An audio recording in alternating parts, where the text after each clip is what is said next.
Айға қарап не білеміз? Айға сырғаны неге таққан?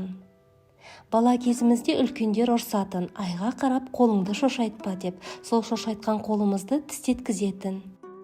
Айға қарап телмірме, ол дегеніміз ай адамның жанарын, сұлулығын, терінің жастығын алады екен. Қазақтың салтында мынадай тыйым бар: айға қарап дәрет сындырма, ар жағы жазылмаған.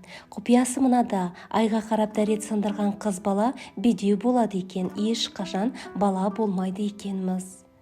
Айға қарап дәрет сындырған ер баланың шәуіті әлсіз болады, яғни ол жұбайына бала тапқыза алмайдымыз. Неге? Ол үшін айды біраз зерттейік. Ай 4 фазадан тұрады. Бірінші фаза ай туады, екінші фаза ай толады, үшінші фаза ай желінеді теріс жағынан, төртінші фаза ай жіңішкеріп жоғалады.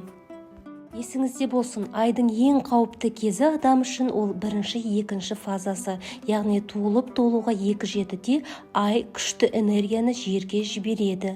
Осы кезде теңіздер тулайды, қышыма, бөртпе, бронхит, давление, тағы басқа аурулар өршиді. Байқасаңыздар, ай желіне бастағанда аурулар өршуі күрт басылып тынышталады. Айдың күшейген кезінде ай кезбе лунатизм ауруы күшіне мінеді. Осының растығын білу үшін мынадай тәжірибе жасалынды. Ай туған кезде балта пышақтарды қайрап, ай түсетін терезенің алдына қойылды.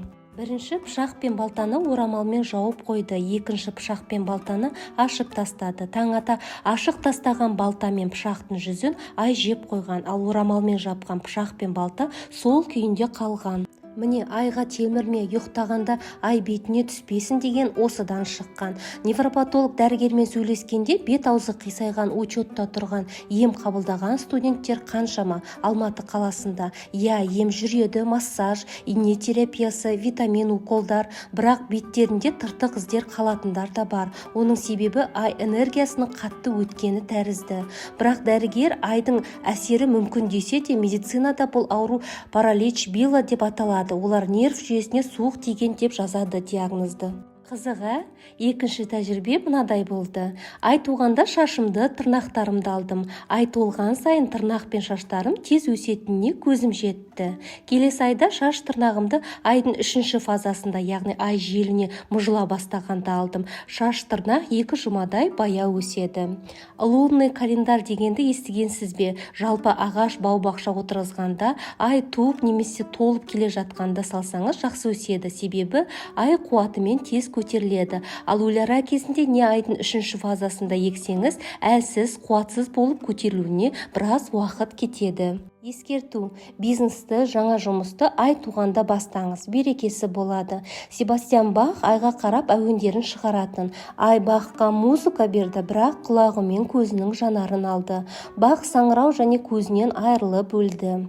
Бетховеннің өзі лунная сонатаны айға қарап жазып, аяғы саңырауға айналды. Қазіргі ағылшын суретшісі Ли Хатвин ай ауруына шалдыққан. Жастайынан айға қарап ұйықтайтын, ол түнде тұрып ұйқылы түрде сурет салады. Ұйқылы суретші деп те атайтын. Лидің суреттері мүлде басқа галактиканыкі деп айтуға болады.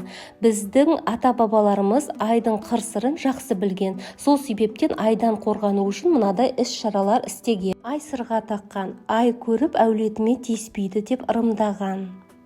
Балаларының аттарын ай туған, айдын, құралай, ай бар, ай сұлу, айбек, толған ай, ай қара, ай жарық, айгүл, тағы басқа ай атымен атаса ай тиіспейді деп жорыған.